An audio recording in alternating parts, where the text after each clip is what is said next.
इस सेशन में हम डिस्कस करेंगे CRUD ऑपरेशंस के बारे में। CRUD operations.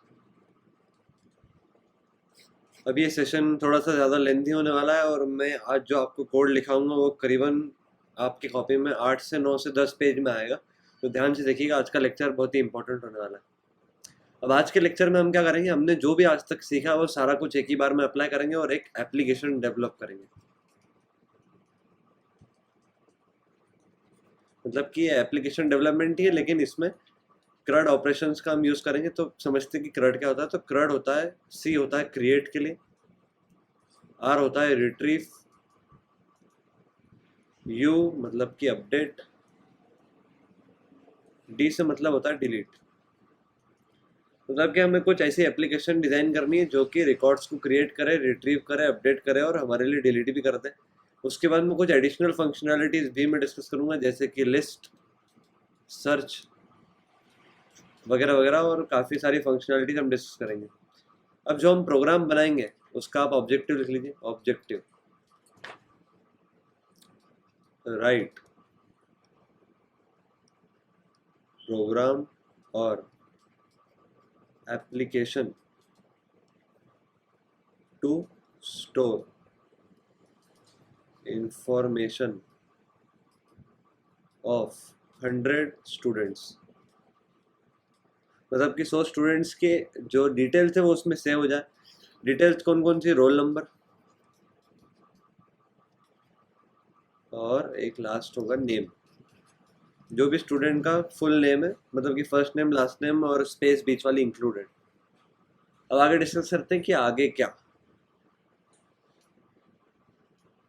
तो जब एप्लीकेशन पूरी तरह से डेवलप हो जाएगी तो हमारे सामने सबसे पहले एप्लीकेशन का, हमने जो लास्ट सेशन देखा था छोटा वाला एप्लीकेशन डेवलपमेंट का, उसमें पहले मेन्यू प्रिंट हुआ था। जो मेन्यू था वो इनफाइनाइट लूप में था। फिर एक CH मतलब कि चॉइस नाम का वेरिएबल था। वो चॉइस यूजर जो बोल रहा था ऑप्शन 1 2 3 4 5, उन ऑप्शन में कुछ फंक्शंस थे। फिर जो भी यूजर चॉइस फिल करता था उसके हिसाब से उस फंक्शन को कॉल किया जाता था और उस फंक्शन के हिसाब से काम हो जाता था। ये इस अप्रोच को, मतलब कि हर काम के लिए अलग अलग फंक्शन रखने वाली अप्रोच को the approach in which we design separate functions for specific purposes is called modular approach। मतलब कि मॉड्यूलर अप्रोच एक ऐसी अप्रोच है प्रोग्राम को बनाने की जिसमें हम हर काम के लिए अलग अलग फंक्शन बनाते हैं। तो हम एप्लीकेशन डेवलपमेंट में हर बार यही करते हैं कि हर एक पर्टिकुलर प्रोग्राम के लिए हम अलग अलग फंक्शन बनाते हैं और फिर यूजर जो चॉइस फिल करता है उसके हिसाब से उस फंक्शन को कॉल कर लेते हैं। तो चलिए स्टार्ट करते हैं। अब आज के सेशन में बोर्ड का तो शायद ही काम पड़ेगा, बीच में कहीं अगर वर्कआउट करने के लिए काम पड़ेगा तो ही बोर्ड पर आएंगे, नहीं तो ज़्यादातर टाइम हमारा आज कोड पे जाएगा। उसके बाद मैं चाहता हूँ कि आप कोड बिल्कुल लिखे नहीं, अभी आप सिर्फ देखें कि कोड कैसे मैं बना रहा हूँ, कंपाइल हो रहा है, चल रहा है। लास्ट में आपको पूरा कोड लिखने के लिए टाइम दूंगा, पूरा कोड आपके लिए स्क्रॉल कर दूंगा। तो अभी आप जल्दीबाजी मत कीजिए, अभी सिर्फ देखिए कि मैं बोलता क्या हूँ, सोचता कैसे हूँ और कोड को कैसे डिज़ाइन करता हूँ। पहले हम डेस्कटॉप पर आए, उसके बाद में एक नई कमांड सिखाता हूँ आज आपको, mkdir।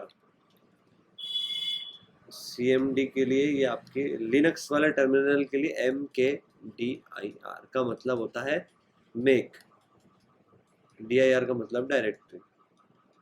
इसका मतलब जो है काफ़ी सिंपल है, इसका मतलब है न्यू फोल्डर। तो मैं एक नया फोल्डर बनाऊंगा mkdir, उसका नाम रखूंगा मैं CRUD। अभी फिलहाल के लिए रख लेते हैं। तो ये CRUD नाम से फोल्डर बन गया यहाँ पर, ये रहा CRUD नाम से फोल्डर। अब हम इस फोल्डर के अंदर जाते हैं। तो अब हम इस फोल्डर के अंदर आ गए। इसके अंदर हम एक फाइल बनाएंगे abcd.c, या फिर इसको बोलेंगे application.c। ओपन करेंगे इस application.c को। अब चलिए, अब कोड लिखने का टाइम आ गया। सबसे पहले तो 2 हेडर फाइल्स इंक्लूड करूंगा, stdio.h को और string.h को। अब जो नेम से रिलेटेड काम रहेगा, उस पूरे प्रोग्राम में जो नेम से रिलेटेड काम रहेगा वो हम सारे pre defined string handling functions के बारे में पढ़ेंगे। मतलब कि इस सेशन में आपको मैं इनडायरेक्टली स्ट्रिंग डॉट एच में स्टोर्ड स्ट्रिंग हैंडलिंग फंक्शंस, जो प्री डिफाइंड पहले से डिफाइंड स्ट्रिंग हैंडलिंग फंक्शंस है, उनको भी यूज़ करना सिखा दूंगा। तो सबसे पहले तो मैं एक लाइन यहाँ पर छोड़ूंगा प्रोटोटाइप्स के लिए, जो हमारे फंक्शंस आएंगे बहुत सारे उनके प्रोटोटाइप्स के लिए। अब वो फंक्शन क्या है, क्यों है, उनको आगे देखते हैं। उससे पहले हम डिजाइन करेंगे मेन फंक्शन। अब मेन फंक्शन से पहले एक इम्पॉर्टेंट बात, जो वेरिएबल्स को हम मेन फंक्शन में यूज करेंगे, हो सकता है उन वेरिएबल्स को हम सारे फंक्शंस के थ्रू एक्सेस करें। तो हमें अब ऐसा वेरिएबल्स, ऐसे अरेज को बनाना पड़ेगा जिसको हम सारी फंक्शंस के थ्रू एक्सेस कर सके। तो उसको हम ग्लोबल वेरिएबल बोलते हैं। तो चलिए कुछ ग्लोबल वेरिएबल्स को डिक्लेयर करते हैं। सबसे पहले तो हम ग्लोबल वेरिएबल डिक्लेयर करेंगे एक आईडेंटिटी टाइप का। उसका हम नाम रखेंगे नंबर ऑफ स्टूडेंट्स एडेड, मतलब कि अभी तक कितने नंबर ऑफ स्टूडेंट्स को ऐड कर दिया गया, ठीक है। उसके बाद में अब जो हमें रोल नंबर्स रखने हैं, तो अब रोल नंबर्स कितने रखने हैं, तो हमें ऑब्जेक्टिव मिला कि 100 बच्चों को डेटा स्टोर करना है, 100 स्टूडेंट्स का डेटा स्टोर करना है। तो 100 स्टूडेंट्स से मतलब कि 100 रोल नंबर। तो चलिए स्टार्ट करते। तो 100 रोल नंबर के लिए आपको आईडेंटिटी टाइप का होगा एक रोल नंबर। उसके बाद में हम उस अरे का नाम रख लें। अब अरे लगे कि हमें 100 एलिमेंट्स एक साथ स्टोर करना है, तो इसका नाम रख लेते हैं रोल नंबर। इसमें नंबर ऑफ एलिमेंट आएंगे 100। अब ध्यान से सोचिएगा, अब एक चीज के लिए अब बोर्ड पे चलना पड़ेगा।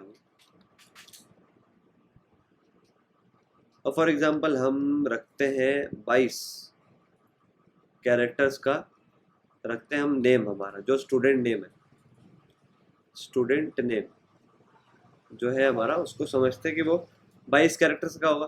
तो 22 कैरेक्टर्स की जो अरे बनेगी, ये क्या टाइप की कैर नेम, ये जो अरे बनी, ये तो सिर्फ एक ही स्टूडेंट का डेटा स्टोर करेगी। तो हमें तो 100 स्टूडेंट का डेटा स्टोर कराना है।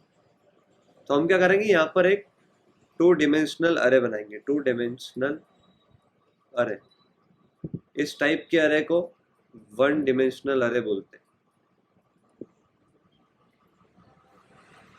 तो अब 2 डिमेंशनल अरे में क्या होगा, ध्यान से देखिएगा। अब मैंने लिखा फॉर एग्जांपल कैर नेम, यहाँ पर लिखा 100 और यहाँ पर लिखा 22। तो अब ये 22 कैरेक्टर्स है, ये 22 मान लीजिए। अब ये 22 कैरेक्टर्स है, ये तो एक स्टूडेंट का नेम है, फर्स्ट वाले का। हमें तो ऐसे सोच ही, ठीक है। तो इससे होगा ये कि इससे इस पर्टिकुलर 100 से ऐसे 100 नेम के ब्लॉक्स बन जाएंगे। ये वाला सेकंड स्टूडेंट के नाम के लिए ऐसे करते करते 100 स्टूडेंट का नाम भी ऐसे ही एक अरे में आएगा, और ये सारी अरे एक दूसरे से ज्वाइंट होगी। ठीक, अब ये तो एक बात हो गई। अब फॉर एग्जांपल मैंने ऐसा लिखा a of 1, तो इससे मैं पहले स्टूडेंट वाली अरे को एक्सेस कर रहा हूँ। फॉर एग्जांपल मैंने ऐसा लिखा a of 1, मतलब कि पहले स्टूडेंट की जो अरे है, ये जो इतने सारे एक के ऊपर एक ब्लॉक्स रखे, एक अच्छी सी ड्राइंग बना के बताता हूँ आपको, तो ही समझ आएगा।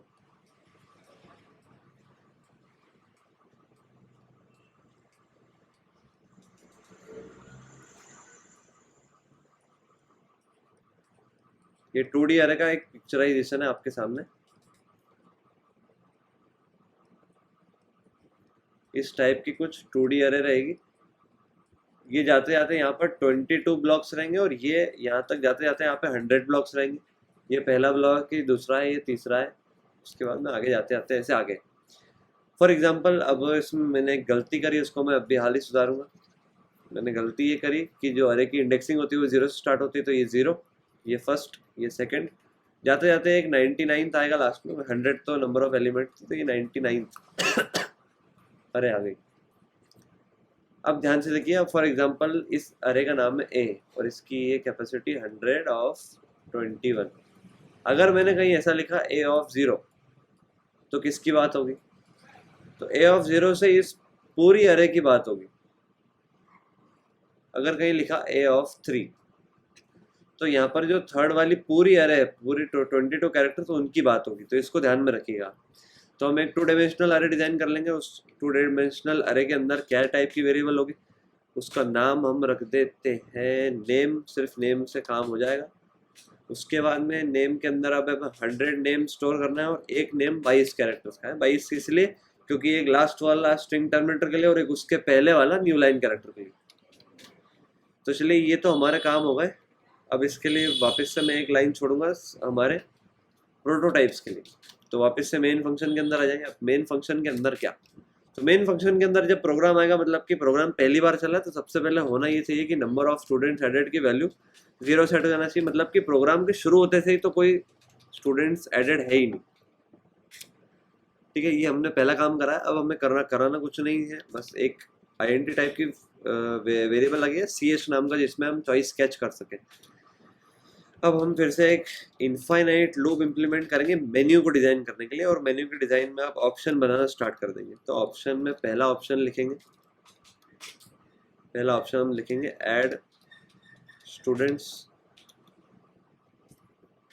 स्टूडेंट्स करके पहला ऑप्शन रहेगा हमारा। अब ऐसे मेरे को चाहिए 2 3 4 5 और 6 ऑप्शन। छठा जो ऑप्शन रहेगा वो बोलेगा 6 एग्जिट। अब दूसरा ऑप्शन क्या बोला, तो दूसरा ऑप्शन बोलेगा एडिट स्टूडेंट से हमारा जो क्रड में यू है उसका अपडेट वाला काम हो जाएगा। उसके बाद में हम डिजाइन करते हैं हमारा थर्ड ऑप्शन। तो थर्ड ऑप्शन होगा डिलीट। ठीक है, तो सी से क्रिएट हमारा पहले ऑप्शन से हो गया, अपडेट इससे हो गया, डिलीट इससे हो गया। अब रिट्रीव क्या होता है, रिट्रीव में हम पूरी लिस्ट बताएंगे। तो लिस्ट बताने के लिए हम पांचवा ऑप्शन रखते हैं। पांचवा ऑप्शन बोलेगा display list of students.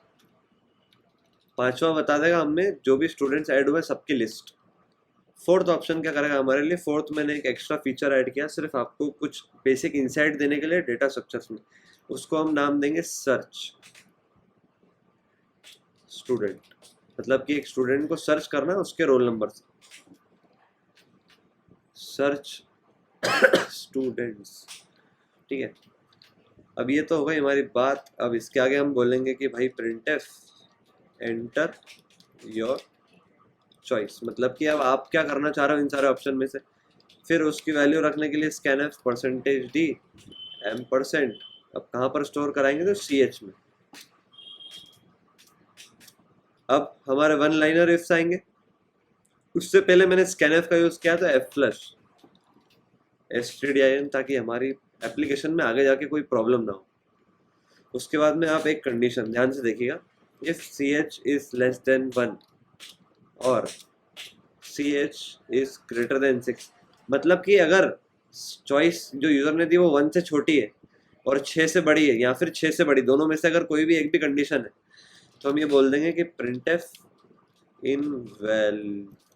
Invalid input. कि आपने जो इनपुट दिया है वो तो इनवैलिड है, उसका तो कोई मतलब ही नहीं, क्योंकि ऐसा कोई ऑप्शन ही नहीं है। उसके बाद में हम इससे बोलेंगे कि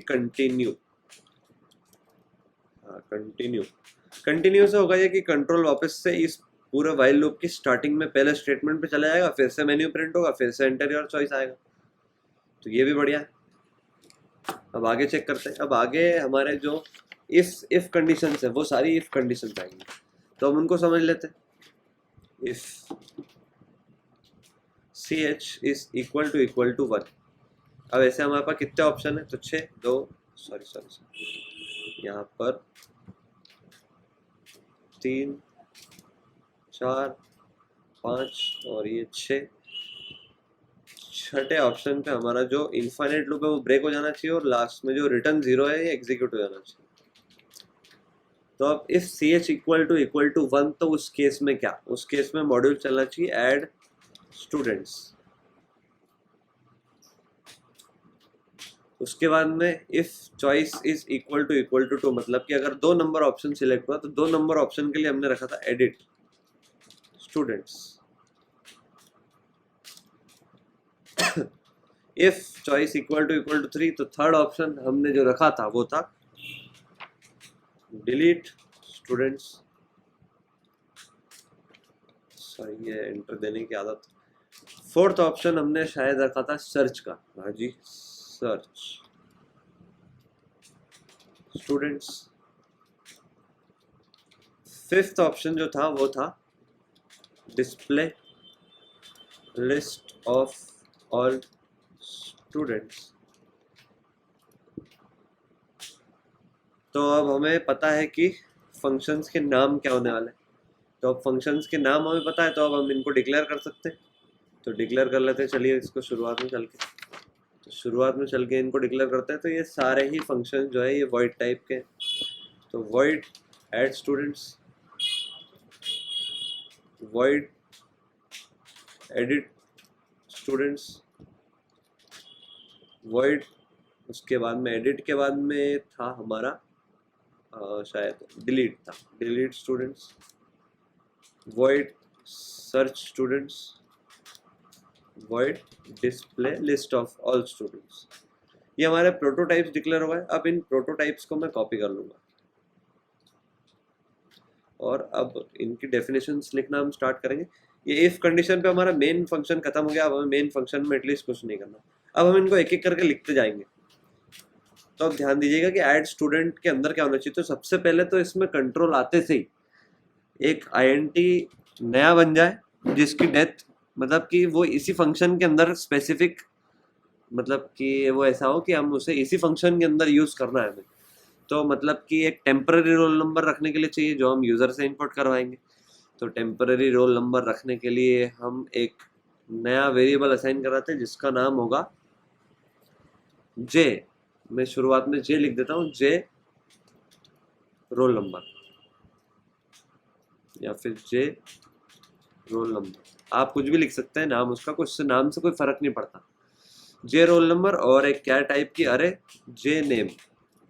इसकी कैपेसिटी कितनी, तो इसकी कैपेसिटी उतनी जितनी हमने वहां रखी, तो जो है 22। ठीक है। और कैर भी हम ले लेते हैं अभी शुरुआत के लिए, बाद में अगर ज़रूरत नहीं पड़ी तो इनको हटा देंगे, या तो इनको अभी नहीं लेते, ज़रूरत पड़ने पर ही डिक्लेयर कर देंगे हाथों हाथ। तो यहाँ पर हम प्रिंट एफ करके पहले तो यूज़र को बताएंगे कि आप आ चुके हैं ऐड मॉड्यूल में। और यूआई को अच्छा दिखाने के लिए हम बोलेंगे यहाँ पर वेलकम टू ऐड मॉड्यूल। ठीक है, मतलब कि ऐड मॉड्यूल में आपका स्वागत है, अब आपको ऐड करना है। तो अब सबसे पहले तो हम प्रिंट एफ करवाएंगे, एंटर रोल नंबर। अब क्योंकि यूजर ने ऐड स्टूडेंट मतलब कि हम नया स्टूडेंट ऐड करना है वो सिलेक्ट करा, तो उसके लिए हम ऐड करवाने की प्रोसीजर फॉलो कर रहे हैं। सबसे पहले हम रोल नंबर एंटर करवाएंगे और उसको स्कैन एफ करवा लेंगे हम हमारे %d के फॉर्म में। और कहाँ पे, तो अभी फिलहाल हम उसको जे रोल नंबर में स्टोर कराएंगे, मतलब कि जो टेम्पररी रोल नंबर है उसमें स्टोर कराएंगे। तो भाई टेम्पररी में स्टोर करा लिया, तुरंत F flush scan F use करते थे, हम एफ फ्लश का यूज करेंगे। ये एफ फ्लश का यूज कर लिया। अब आगे क्या, तो अब उस इस ये जो जे रोल नंबर है इस पर कुछ वैलिडेशन अप्लाई करते हैं। तो if J roll number is less than 0, मतलब कि अगर रोल नंबर 0 से छोटा है, जो कि हो ही नहीं सकता, तो हम बोलेंगे प्रिंट एफ इनवैलिड इनपुट, मतलब कि आप जो बोल रहे हो वो गलत है, रोल नंबर 0 से छोटा हो ही नहीं सकता। अगला स्टेटमेंट आएगा कंटिन्यू, सॉरी कंटिन्यू नहीं, इस केस में कंटिन्यू नहीं, इस केस में आएगा रिटर्न। उससे ये कंट्रोल वहीं वापस रिटर्न चले जाएगा जहां से ये आया है। अब मैंने वॉइड के अंदर रिटर्न लिखा है, लेकिन कुछ रिटर्न साथ में नहीं करा, सिर्फ रिटर्न लिखा है। तो इससे ये अपने आप जाके रिटर्न हो जाएगा, मतलब कि जहां से ये कॉल हुआ है ये वापस वहीं चला जाएगा। अब अगर इस इफ की बात आगे बढ़ती है, इसका मतलब कि रोल नंबर 0 से तो कम से कम बड़ा है। ठीक है, तो अब चेक करते हैं। अब हम एक वेरिएबल लेना पड़ेगा लूप के लिए। तो लूप के लिए वेरिएबल मैं क्या टाइप का लूंगा, आईएनटी टाइप का नहीं लूंगा, क्योंकि देखिए क्या टाइप की कैपेसिटी होती है 0 से 255। हमारा काम तो 100 में ही हो जाएगा, क्योंकि हमें तो 100 तक ये लूप चलाना रहेगा, क्योंकि हमें तो 100 स्टूडेंट्स के डेटा को ऐड कराना है। तो मैं एक एम और एक ई नाम का क्या टाइप का वेरिएबल ले लूंगा, इससे हमारी जो थोड़ी सी मेमोरी बचेगी। मतलब कि आईएनटी टाइप का लूंगा तो 4 बाइट लगेंगे, कैर में हमारा 1 बाइट में सारा काम हो जाएगा। सबसे पहले ई को मैंने 0 असाइन कराया, उसके बाद में लूप जब तक चलेगा जब तक कि E less than number of students added, मतलब कि अभी तक जितने भी नंबर ऑफ स्टूडेंट्स ऐड हुए उनके लिए ये लूप चले। और इस लूप के अंदर काम ये होगा चलते चलते, इसको मैं 1-2 मिनट में आपको समझाता हूँ, पहले मैं लिख दूं पूरा। If J roll number is equal to roll number of E उस केस में लिखा आना चाहिए printf roll number allotted to %s exclamation. 2 minute थोड़ा पेशेंस रखिएगा, मैं अभी आपको सब बता दूंगा। इसके बाद में यहाँ पर %s की जगह पर हम नेम ऑफ ई प्रिंट करा देंगे।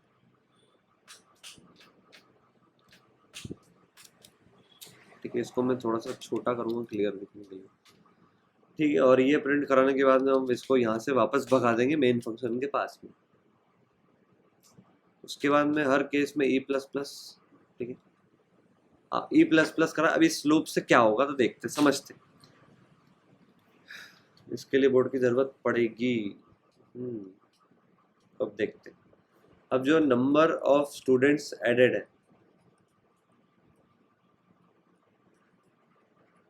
उसमें जो वो नंबर स्टोर करता है वो उस नंबर ऑफ स्टूडेंट्स को स्टोर करता है कि जितने नंबर ऐड हो चुके हैं, मतलब कि जितने स्टूडेंट्स को हम ऐड कर चुके हैं। अब ये कैसे स्टोर करेगा, तो हम जब ऐड स्टूडेंट वाला फंक्शन लिखेंगे, ऐड स्टूडेंट, उसके एंड में लिख देंगे number of student added plus plus, मतलब कि हमने एक नए स्टूडेंट को ऐड किया है तो ये नंबर हमेशा बढ़ता रहेगा। अब फॉर एग्जाम्पल 10 स्टूडेंट्स का डेटा हम ऐड कर चुके हैं। अब जो रोल नंबर आया, मान लीजिए रोल नंबर आया 32, लेकिन जो ये 32 रोल नंबर है ये ऑलरेडी एग्जिस्ट करता है हमारी अरे के अंदर, और हमारा हम ये सोच के चल रहे हैं कि 2 बच्चों के रोल नंबर कभी सेम नहीं हो सकते।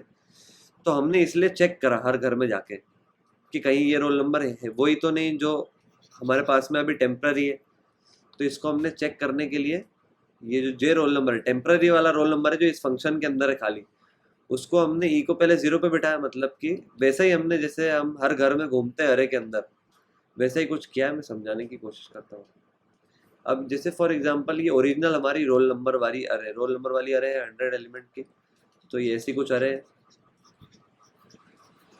फॉर एग्जांपल हम 10 स्टूडेंट्स या 10 की बात नहीं करते, अपन करते हैं 1 2 3 4 5 6 7 स्टूडेंट्स की डेटा ऐड हो चुका है।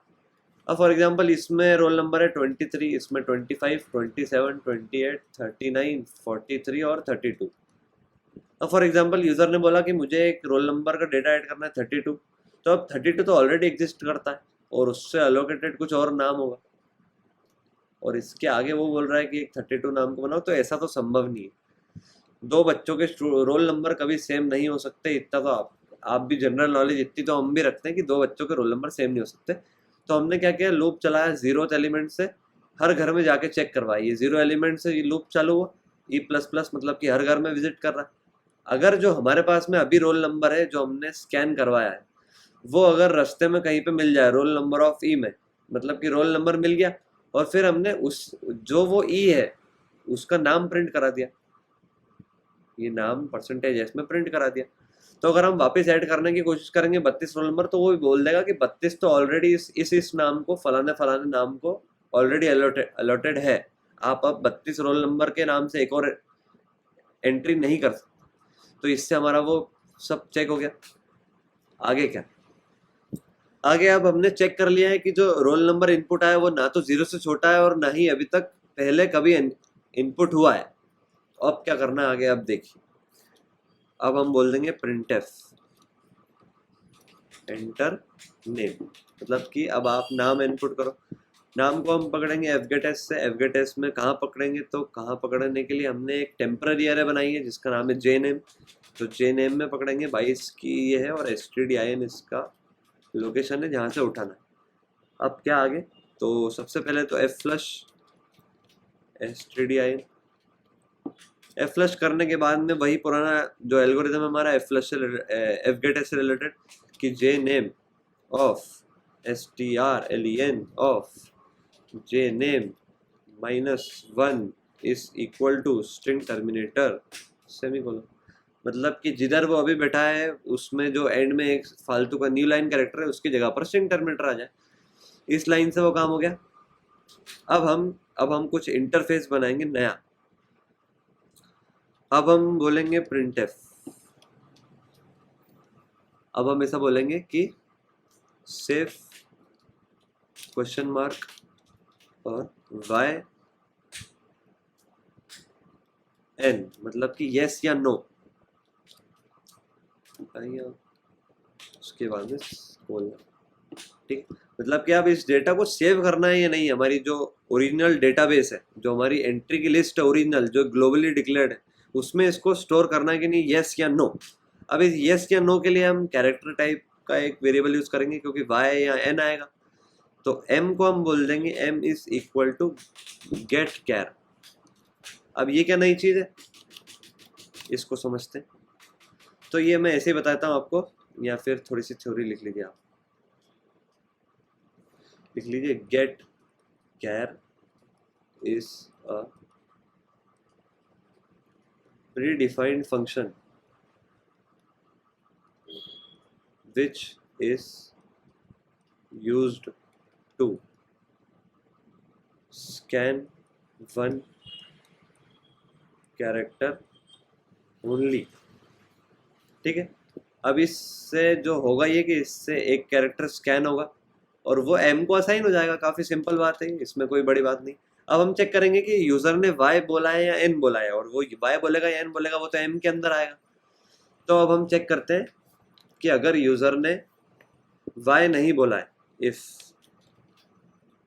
m जो है अगर नॉट इक्वल टू y है and m not equal to, एक कंडीशन ले लेता कि कैपिटल Y है, मतलब कि कैपिटल Y या स्मॉल y, मतलब कि अगर y के इक्वल नहीं है, मतलब कि y के अलावा कुछ और है, तो हम ऐसा बोल देंगे printf स्टूडेंट नॉट एडेड,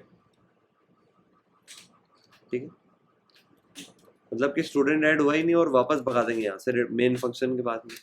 अब अगर ऐसा नहीं है, मतलब कि बात आगे बढ़ेगी, मतलब कि अभी भी कंट्रोल इसी फंक्शन में रहेगा, तो आगे क्या करेंगे, हम डेटा कॉपी करेंगे। डेटा कॉपी कैसे करेंगे, अब जो हमारी ओरिजिनल अरे है जो ग्लोबली डिक्लेयर्ड है, उसका जो लास्ट एलिमेंट है, मतलब कि number of students added plus plus होते हुए वो आखिरी एलिमेंट हो गया होगा, उसकी जगह पर हम हमारे जो जे रोल नंबर की वैल्यू, मतलब कि जो टेम्पररी वैल्यू है, उसको स्टोर करा दिया।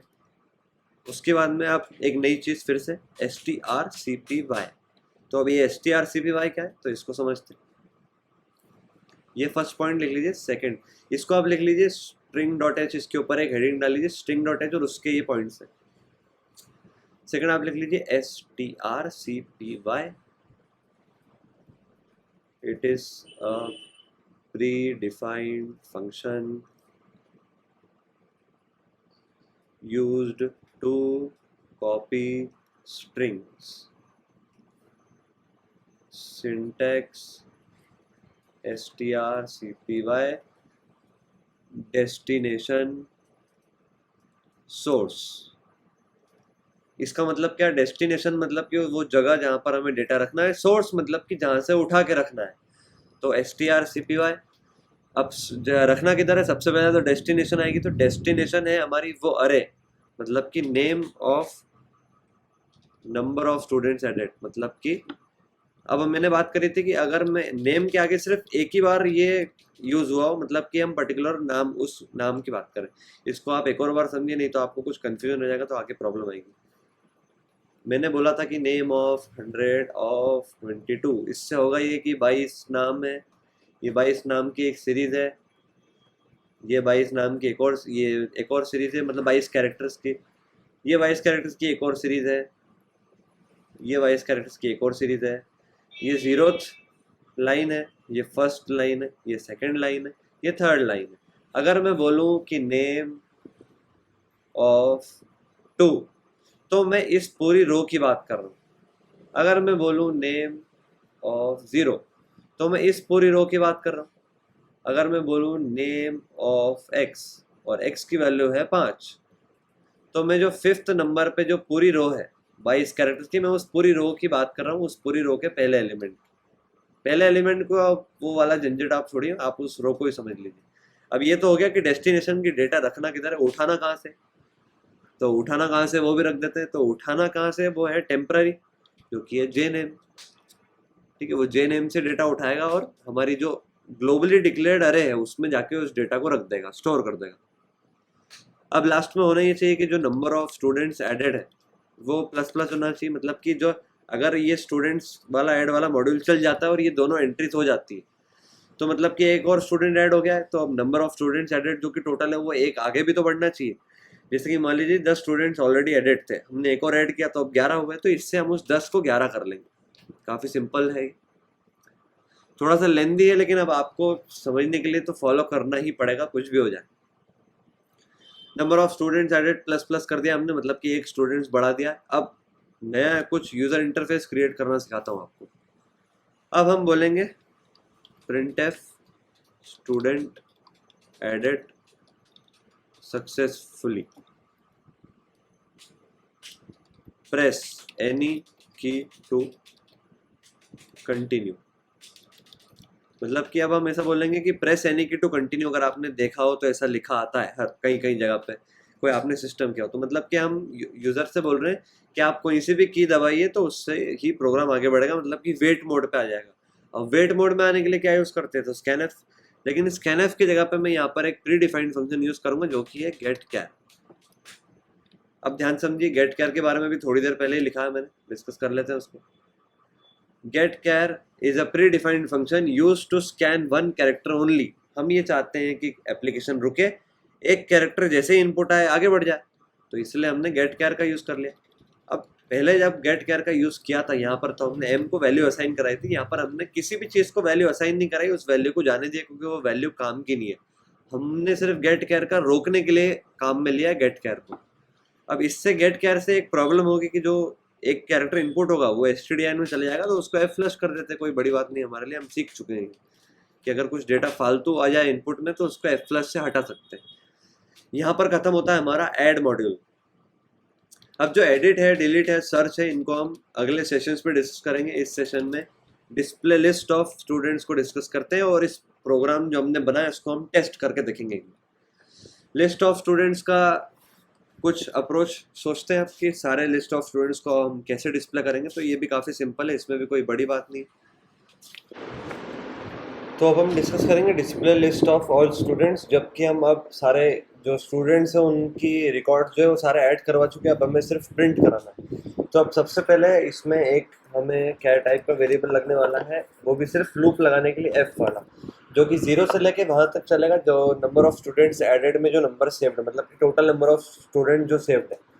अब इसमें मैं वो मॉड्यूल वाला पार्ट सिलेक्ट करूँगा जो कि है वेलकम टू वाला। ये स्टेटमेंट को कॉपी करके हम यहीं पर लिखेंगे वापस से, विंडोज़ भी। इस बार हम डिस्प्ले मॉड्यूल में display module welcome to display module लिखा जाएगा।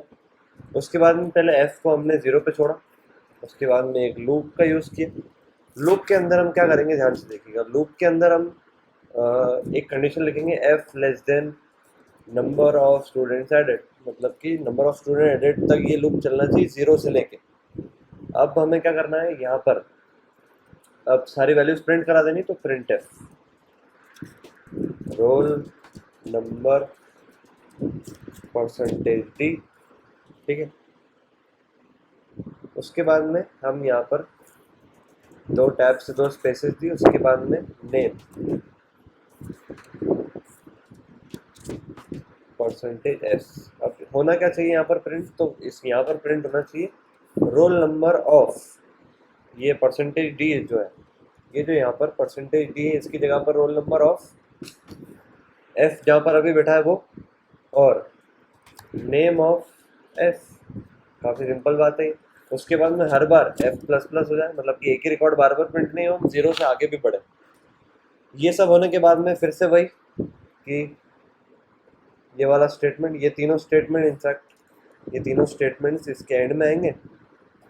यहाँ पर हमने ऐसा लिखा, यहाँ पर हम बोलेंगे कि list displayed successfully press any key to continue, वही गेट कैर चलेगा, और एफ प्लस stdin से हमारे सारे जो इनपुट है वो सारे प्रिंट हो जाएंगे। अब ये जो स्टेटमेंट्स हैं इनके मैं सेमीकोलन हटा दूंगा अभी, और इनकी जो डेफिनेशंस हैं उनको मैं अभी ब्लैंक छोड़ दूंगा, ठीक है। ब्लैंक छोड़ने से क्या होगा कि सिंटेक्स एरर भी नहीं आएगा, और हमारा कोड सिर्फ जिन फंक्शंस को हमने अभी फ़िलहाल, मतलब कि 2 फंक्शंस को डिज़ाइन किया, उन 2 फंक्शंस के लिए हमारा कोड चल जाएगा। इसको सेव करके आप टेस्टिंग करते हैं इसकी बहुत अच्छे से।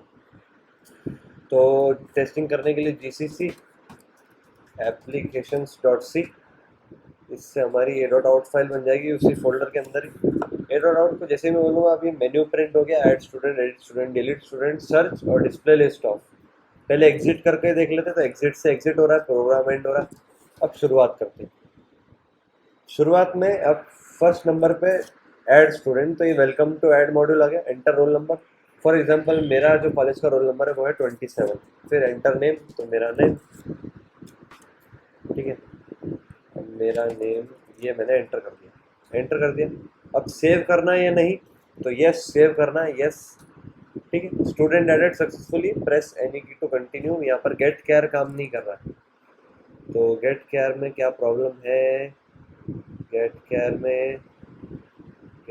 में प्रॉब्लम है कुछ, इसको हम फिक्स करेंगे स्कैनफ परसेंटेज सी से।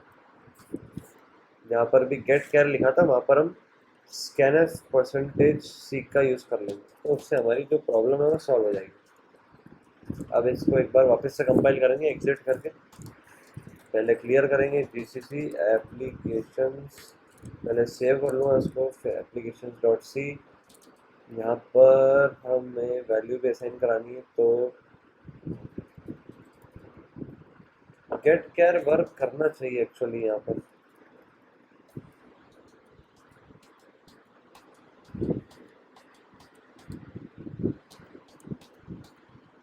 शायद कोई वजह है इसलिए गेट केयर काम नहीं कर रहा है। इसको वापस से हम m की वैल्यू असाइन करा देते हैं। m की वैल्यू असाइन कराने से वो मोस्ट प्रोबेबली इस बार चलेगा। इसको वापस से कंपाइल करके देखेंगे, सेव करके कंपाइल करेंगे तो हो जाएगा। m is equal to get char undeclared, यहाँ पर f कर देते हैं। चलिए अब हो जाना चाहिए। इसको वापस से सेव किया, वापस कंपाइल किया। अब एक बार रन करके देखते हैं इसको, तो ऐड स्टूडेंट में अब हम एंटर करेंगे रोल नंबर 27, मेरा नाम, ठीक है, मेरा नाम। तो ये सेव करना है या नहीं, सेव करना है, ठीक है। ये press any key to continue वाला फीचर इसमें काम नहीं कर रहा, लेकिन आपके विंडोज़ वाले सिस्टम पे 100% वो काम करेगा। तो अब आपके उससे आउटपुट देख सकते हैं। वापस से हम एक और स्टूडेंट को ऐड करेंगे जिसका जो रोल नंबर 28 है, उसका नाम है देश शर्मा। उसके बाद में यस, अब एक और स्टूडेंट को ऐड करेंगे जिसका रोल नंबर 79, उसका नाम है सुमित शर्मा। इसको भी यस सेव कर देंगे। अब हम डिस्प्ले लिस्ट ऑफ में करेंगे तो हमारे सामने लिस्ट आनी चाहिए, तो ये आपके सामने लिस्ट आ रही है, ये रोल नंबर ये और ये मेरा नाम। अब फॉर्मेटिंग में थोड़ी सी प्रॉब्लम है, फॉर्मेटिंग में हमने एंड में \n नहीं यूज़ किया। तो अब इसको वापस से सेव करके वापस एक बार कंपाइल करते हैं, क्योंकि ये बड़ा प्रोग्राम है इसलिए इसमें इतनी सारी गलतियाँ हो रही है। ये आप देखिए यहाँ पर अभी press any key to continue काम किया था, f equal to get char, m is equal to get char. यहाँ पर एक काम करते हैं, इसको हम e के लिए कर लेते हैं। अब इसको सेव करूँगा मैं, वापस से एक बार कंपाइल करेंगे, इसको हम एग्जिट करते हैं। तो क्लियर करूँगा वापस से, वापस कंपाइल वाली कमांड ढूंढूंगा, वापस से कंपाइल कर लिया, फिर से क्लियर करूँगा और फिर से एक बार रन करूँगा। अब वापस स्टूडेंट ऐड करेंगे 27 या 37 में कर देते हैं, एक ही बात है, जस्टिन पानी। उसके बाद में यस सेव करना है, उसके बाद में 38 सॉरी 1, उसके बाद में रोल नंबर एंटर करेंगे 38 जय शर्मा।